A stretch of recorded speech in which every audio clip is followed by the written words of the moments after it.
perbedaan ya, perbedaan itu ed verb kedua sama ed itu kata sifat. Tapi nggak tahu apakah tadi didengar atau tidak, soalnya tagnya Mr. Afif tadi problem. Jadi sekilas saja ini, kalau ed verb 2,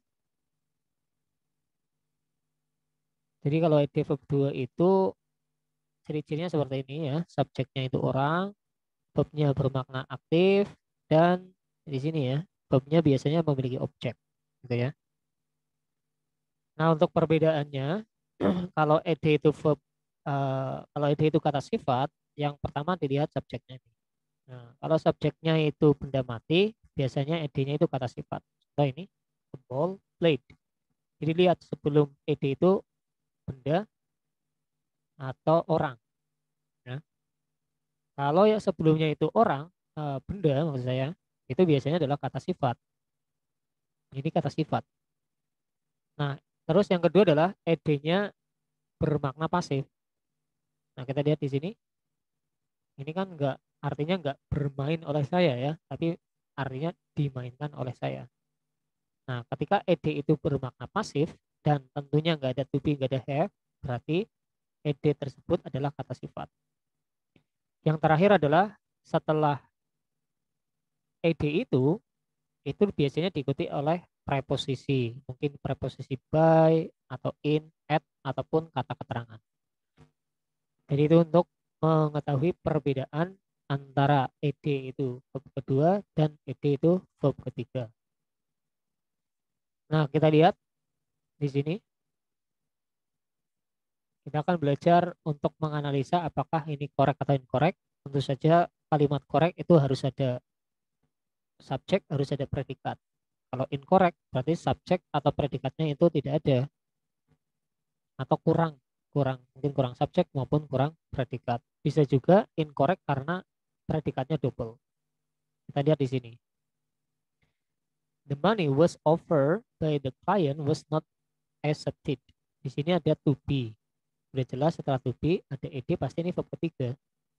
Nah, ketika verb ketiga itu sudah ditambahkan to be, berarti ini menjadi predikat. Nah, kalau ini sudah menjadi predikat, berarti kalimatnya sudah berdiri. Nah, kita lihat ke belakang. Di sini ada was not accepted. Jadi was not accepted ini ada to be lagi ya. Nah, ketika ada to be lagi dan diikuti ed, berarti ini satu kesatuan menjadi apa? Menjadi predikat. Jadi kalimat yang pertama ini incorrect karena apa? Ya karena ada dua kata kerja, was offer dan was not accept. Nah, bagaimana cara membetulkannya? Ya salah satunya ini dibuat kata sifat pemanis saja, ya. Jadi kita bisa menghilangkan salah satunya di salah satu verb ketiga ini. Jadi kita bisa menghilangkan ini was-nya. The money offered by the client was not accepted. Ya. Terus nomor dua ini correct ya pasti karena ada subjek sama predikat dan tidak double ya predikatnya. Kita lihat di sini. The car list in the advertisement had already stalled. Di sini subjeknya the car. Nah, ini ada ed. Kita lihat apakah ed ini kata sifat. Iya, tahunya ini kata sifat karena yang dijelaskan bukan orang ya. Setelah ed pun ini keterangan. Berarti ini kalau sudah tahu ini cuma kata sifat pemanis kita hilangkan aja. Nah, kita terus lanjutkan. Subjeknya sudah ada, berarti belakang ini harus ada kata kerja. Ini had styled. Ini adalah kata kerja. Ini verb ketiga, ed. Tahunya ini verb ketiga karena ada ed-nya. Kalau ini cuma keterangan aja. Gitu ya. Oke, saya contohkan nomor 3 ini. Nah, kita lihat analisa. The chapters, ini barang. Ini adalah kata benda. Tahunya karena dan the-nya. Berarti ini subjek sudah ada. Ini ada to be. Nah, pasti ini kata kerja. Ini to be, ini verb ketiga. Berarti ini predikat. Jadi kalimatnya udah berdiri. Nah, kita cek ke belakang apakah ada predikat lagi muncul. Kalau ada berarti incorrect. Kita lihat by the professor this morning ini cuma keterangan. Will be. Nah, ini ada will sama be, ini kata kerja.